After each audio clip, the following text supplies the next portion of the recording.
السلام علیکم، یہ چائنا ریڈیو انٹرنیشنل کی اردو سروس ہے۔ بیجنگ اسٹوڈیوز سے اب تک کی خبروں کے ساتھ میں ہوں شاہد افراز خان۔ سب سے پہلے اہم خبروں کا خلاصہ۔ ناروے کے وزیراعظم کی چنگانگ سے ملاقات۔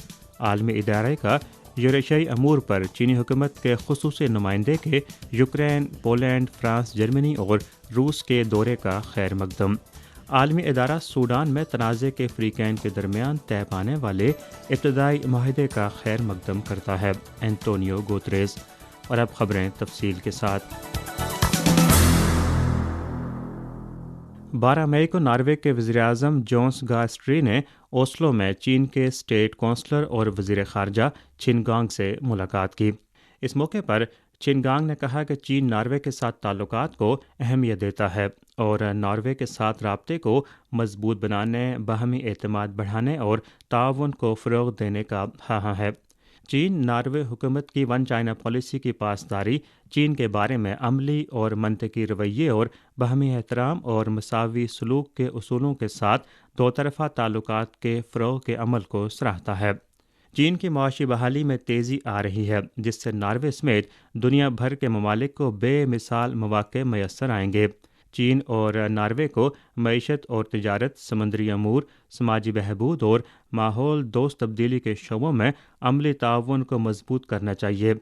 تعاون کی وسعت اور گہرائی کو بڑھانا چاہیے اور دو طرفہ تعلقات کو ایک نئی سطح پر لے جانا چاہیے۔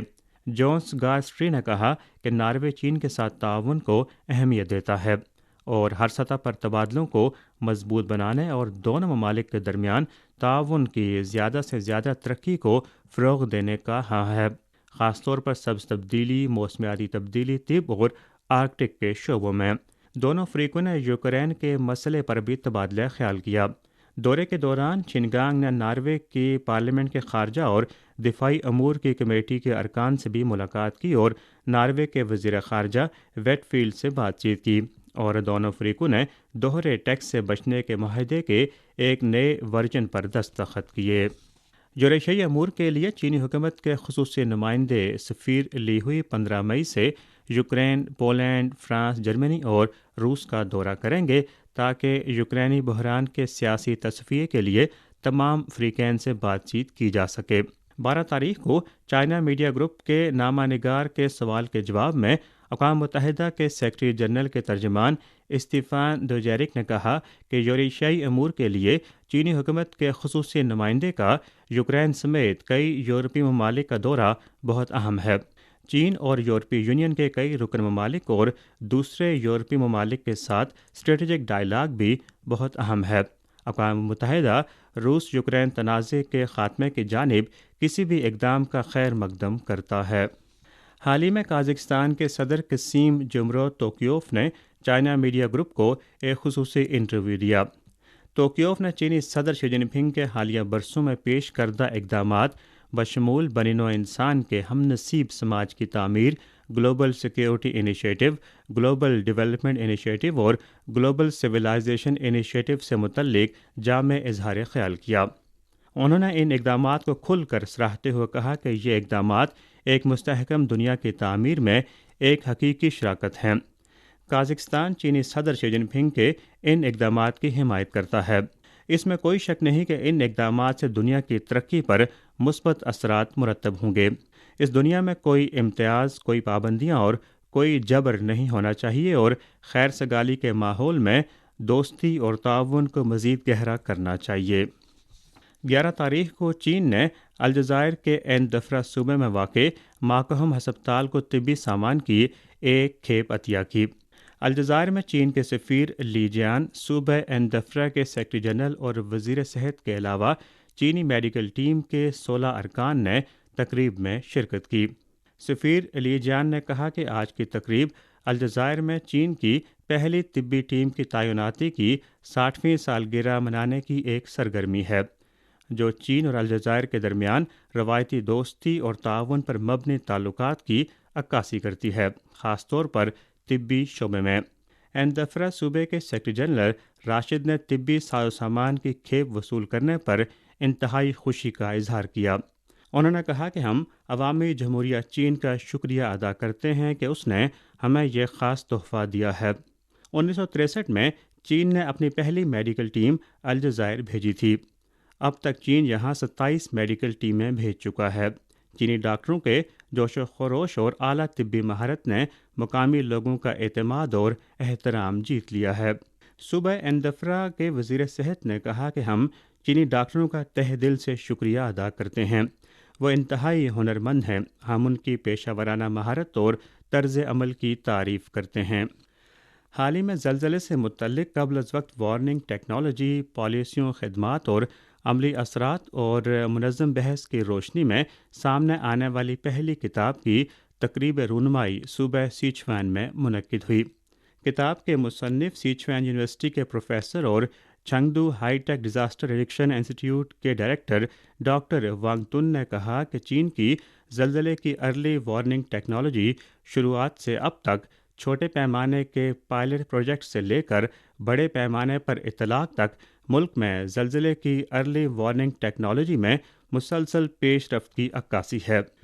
Sichuan Chengdu high tech disaster reduction research institute کی زلزلے کی ارلی وارننگ ٹیکنالوجی کا رسپانس ٹائم قابل اعتماد اور دیگر بنیادی تکنیکی اشارے اور ایپلیکیشن سروس اسکیل دنیا میں سر فہرست ہیں، اور اس نے نیپال، انڈونیشیا، ترکیہ اور دیگر ممالک کو خدمات فراہم کی ہیں۔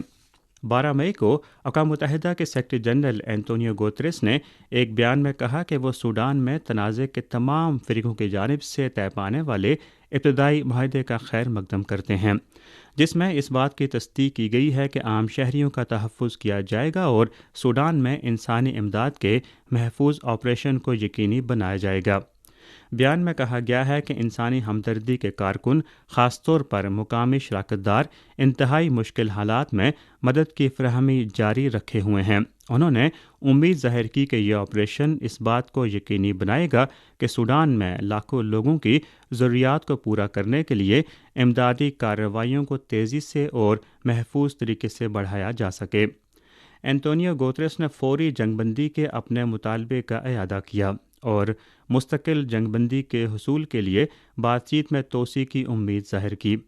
بیان میں کہا گیا ہے کہ اقوام متحدہ اعلامیے پر عمل درآمد میں معاونت کی خاطر کوئی کسر نہیں چھوڑے گا اور انسانی امداد کی فراہمی جاری رکھے گا۔